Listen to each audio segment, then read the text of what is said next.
एक लड़का जो कि अस्पताल में वार्ड बॉय का काम करता है, अब उस वार्ड बॉय की शादी हो जाती है। जीवन बहुत अच्छा चल रहा था, लेकिन इसी बीच क्या होता है दोस्तों, उसकी जो पत्नी है वो प्रेग्नेंट हो जाती है। जब उसकी पत्नी प्रेग्नेंट हो जाती है तो उसका ध्यान रखने के लिए उसकी पत्नी की बहन यानी कि उस लड़के की साली आती है। अब साली जो है अपनी बहन का बड़ा ख्याल रखती थी। अब ख्याल रखती थी तो इसी बीच क्या होता है, उस वार्ड बॉय और इस साली की आंखें चार हो जाती हैं। ये दोनों एक दूसरे से प्यार करने लग जाते हैं। इन दोनों के बीच में अवैध संबंध हो जाते हैं और ये अवैध संबंध बहुत अच्छी तरह से चल रहे थे और बहुत लंबे समय तक चलते हैं। और इसके बाद क्या होता है दोस्तों, एक दिन यही अस्पताल का वार्ड बॉय क्या करता है, बैंक से एक पर्सनल लोन लेता है और जिससे वो अपने जो दोस्त हैं उन दो दोस्तों को देता है और फिर कहता है कि तुम्हें मेरी साली के साथ बलात्कार करना है। और उसके दोस्त उसकी साली के साथ बलात्कार करते भी हैं और इसके बाद दोस्तों उसकी साली की हत्या कर दी जाती है। आखिर ऐसा क्या हुआ था कि जब सब कुछ ठीक चल रहा था तो इस जीजा ने अपनी साली की हत्या क्यों करवा दी। और हत्या करनी थी तो वो खुद भी कर सकता था, लेकिन उसने अपने दोस्तों से उसका बलात्कार क्यों करवाया। आज की कहानी से दोस्तों हम यही जानना चाहेंगे कि आखिर ऐसा क्या हुआ था। तो दोस्तों कहानी शुरू करूंगा उससे पहले मैं बस आपसे यही कहना चाहूँगा कि अगर आप मेरे चैनल पर नए हैं तो चैनल को सब्सक्राइब कर दीजिएगा, ताकि रोजाना शाम को 8 बजे मैं आपके लिए एक सच्ची घटना की कहानी लेकर आ सकूँ। नमस्कार दोस्तों, मैं गौरव शर्मा और आप देख रहे हैं गौरव शर्मा सफ़र।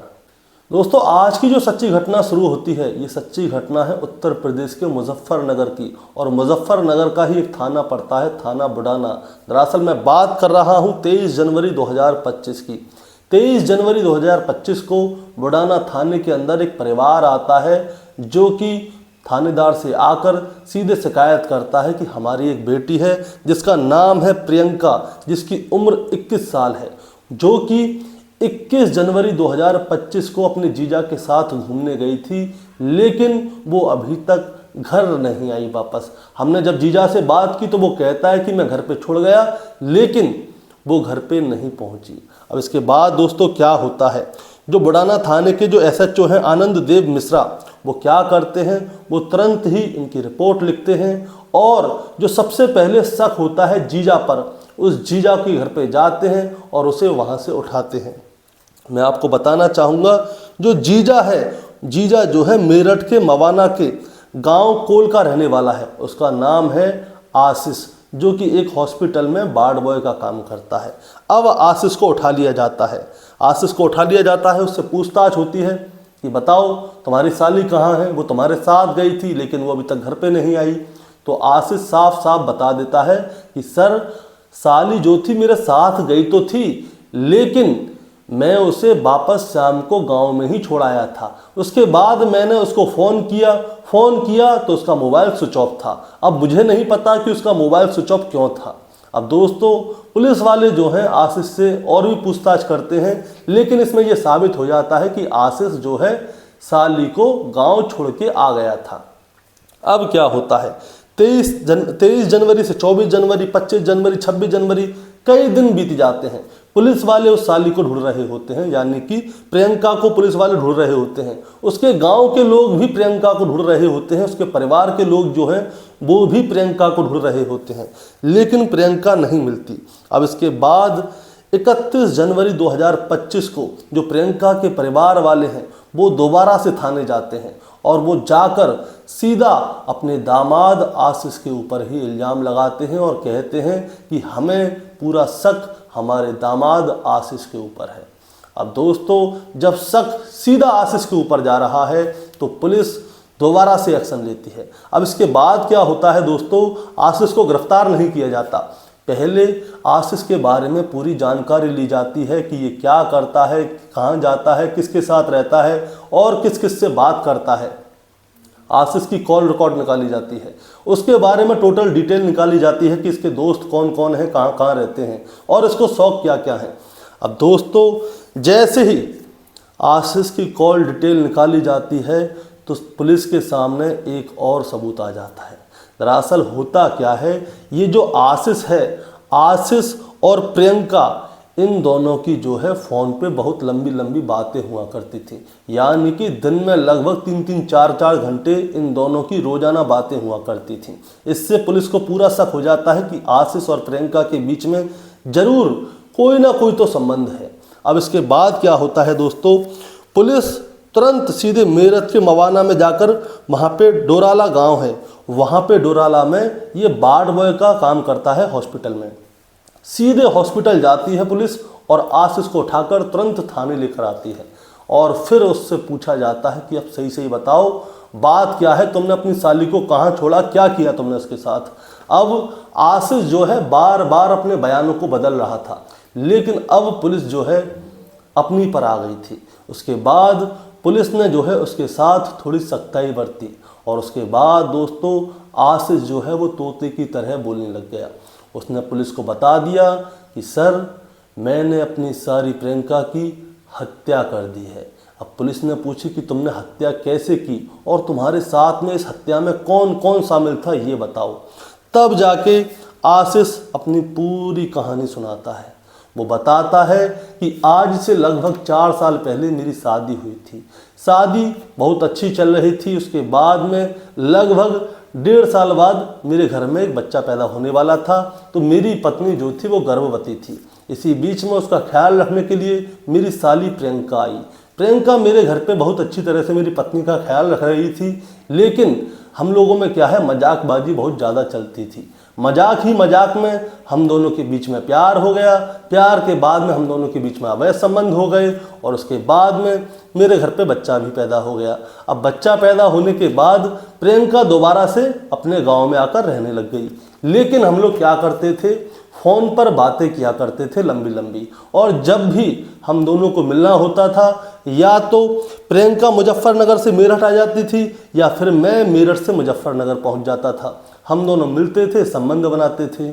इसी बीच में क्या हुआ, जो प्रियंका है उसने मेरी बहुत सारी फ़ोटोज़ ले ली और बहुत सारी वीडियो भी बनाई जिसमें कि हम दोनों ने कपड़े नहीं पहने हुए थे।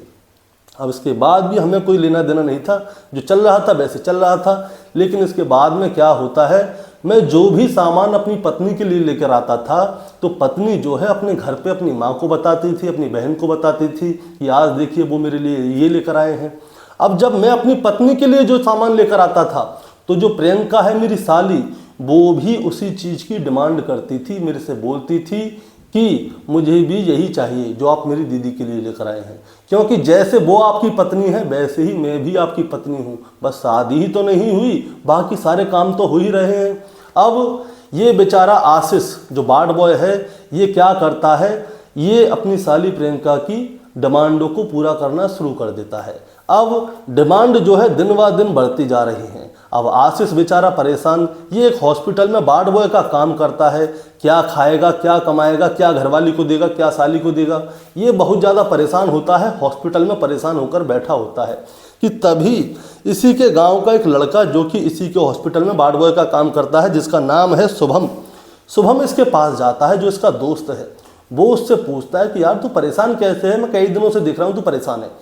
तो आशीष उसे अपनी सारी बात बता देता है कि मैं इसलिए परेशान हूँ।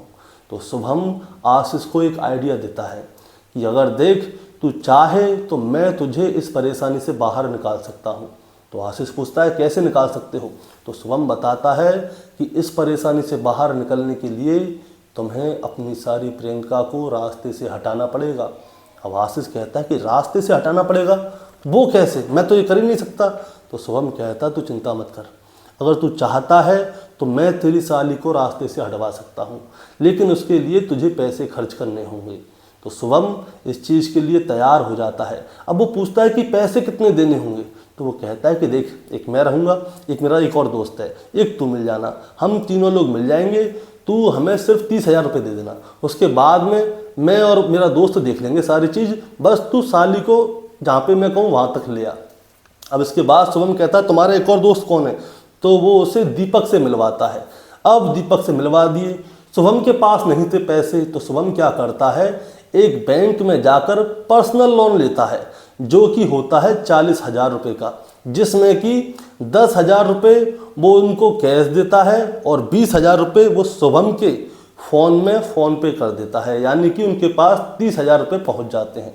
अब इसके बाद इन तीनों की जो रणनीति होती है, जो प्लानिंग होती है, वो आगे बढ़ती है। 21 जनवरी 2025 को ये लोग अपने ससुराल जाते हैं मुजफ्फरनगर के बड़ाना गांव, और वहाँ पे जाकर कहते हैं कि हम लोग यहाँ से गुजर रहे थे तो मैंने सोचा कि ससुराल में मिलता हुआ चलूँ, और वहाँ पे जाके नाश्ता पानी करते हैं। तो उसके बाद बोलते हैं कि अरे ये प्रियंका क्या कर रही है, चलो थोड़ा घूम के आते हैं, मेरे दोस्त भी आए, इनको घुमा लाते हैं।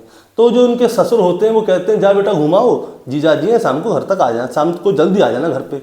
अब प्रियंका भी इनके साथ चली जाती है। अब जब प्रियंका इनके साथ चली जाती है तो दोस्तों क्या होता है, ये लोग यहाँ से इनके घर से थोड़ी ही दूरी पर सरधना नैनू नहर है इनके घर के पास। अब उसकी बगल में ये लोग चल रहे होते हैं। इनके पास 2 गाड़ियाँ होती हैं, एक बाइक होती है जिस पे कि दीपक और शुभम बैठे होते हैं, और एक स्कूटी होती है जिस पर कि सिर्फ आशीष होता है। आशीष जो है अपनी साली को अपने साथ स्कूटी पर बैठा लेता है। अब ये लोग नैनू नहर की बगल में चल रहे होते हैं। अब वहाँ पे होते हैं बांस के बड़े बड़े पेड़। अब ये लोग वहाँ पर जाकर अपनी अपनी गाड़ी को रोक लेते हैं और वहाँ का नज़ारा ले रहे होते हैं। अब प्रियंका जो है अपने जीजा आशीष के साथ बातें कर रही होती है कि देखो यहाँ पे कोई नहीं आता, यहाँ पे सन्नाटा पसरता है, आप कभी भी आ जाओ, कोई भी नहीं मिलेगा, बहुत बढ़िया जगह है ये।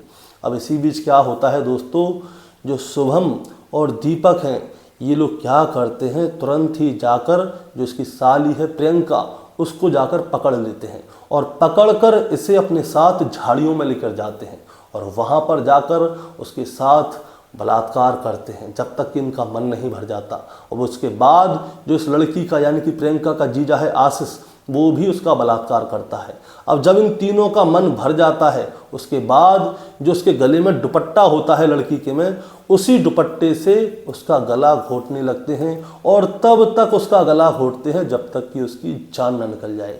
अब जान निकलने के बाद ये लोग क्या करते हैं, वहाँ पे बहुत सारी झाड़ियाँ होती हैं, पत्ते होते हैं, उन सभी को एक साथ इकट्ठा करते हैं। ये अपने साथ एक बोतल पेट्रोल भी लेकर आए हुए होते हैं।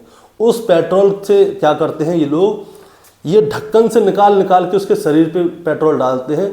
एक साथ पेट्रोल इसलिए नहीं डालते कि कहीं ऐसा ना हो कि जंगल में ही आग लग जाए, इसलिए ये लोग थोड़ा थोड़ा पेट्रोल करके उसके ऊपर डालते हैं और उसकी लाश को आग लगा देते हैं और उसको जलता हुआ देखते हैं। अब इसके बाद क्या होता है दोस्तों, पुलिस को ये जो है आशीष पूरी कहानी बता देता है। तो पुलिस उससे पूछती है कि ये शुभम और दीपक कहाँ मिलेंगे। तो ये जो है आशीष शुभम और दीपक का पता बता देता है, लेकिन शुभम और दीपक अभी भी फरार हैं, जो कि पुलिस के हत्थे अभी तक लगे नहीं हैं। पुलिस की 3 टीम है जो कि इन दोनों को ढूंढने में लगी हुई हैं। अब इसके बाद जो पुलिस है उससे पूछती है कि बताओ प्रियंका की लाश कहाँ है। तो पुलिस को वो अपने साथ लेकर जाता है जंगल में, और जंगल में जाकर जब पुलिस देखती है तो वहाँ पे सिर्फ प्रियंका के शरीर का कंकाल पड़ा होता है और पूरी लाश जल चुकी होती है। वहाँ पे एक पेट्रोल की बोतल होती है, एक दुपट्टा होता है। अब प्रियंका की लाश को पुलिस हिरासत में लेके पोस्टमार्टम के लिए भेजती है और ये जो आशीष है इसे सीधा इसके खिलाफ चार्जशीट लगती है और इसको जेल भेजा जाता है। दोस्तों आज की कहानी को सुनाने का मतलब आपको परेशान करना या विचलित करना बिल्कुल भी नहीं है, बस आपको बताना है और जताना है कि चाहे रिश्तेदारी हो चाहे रिश्तेदारी ना हो, लोग क्या करते हैं, अवैध संबंधों के चक्कर में अपनी आंख पर एक काली पट्टी बांध लेते हैं और वो सोचते नहीं हैं कि अवैध संबंध का जो आखिरी पड़ाव है इसका अंजाम क्या होगा, और लोग अवैध संबंध में फंस जाते हैं। अगर आशीष चाहता तो अपनी साली से दूरी भी बनाकर रख सकता था, लेकिन बहुत से जो न्यूज़ रिपोर्टर हैं वो बता रहे हैं कि आशीष की साली जो है वो थोड़ी रंगीले मिजाज की थी, इसीलिए उसने अपने जीजा को फंसा लिया। अब कोई फंसा लेता है तो दोस्तों अब आप ही देखिए, जब जाल में फंसोगे तो शिकार तो होगा ही होगा। तो आपका क्या कहना है दोस्तों इस कहानी के बारे में, आप ज़रा हमें कमेंट में बताएं। चैनल पे नए हैं तो सब्सक्राइब करके जाएं ताकि रोज़ाना शाम को 8 बजे मैं आपके लिए एक सच्ची घटना की कहानी लेकर आ सकूं। नमस्कार।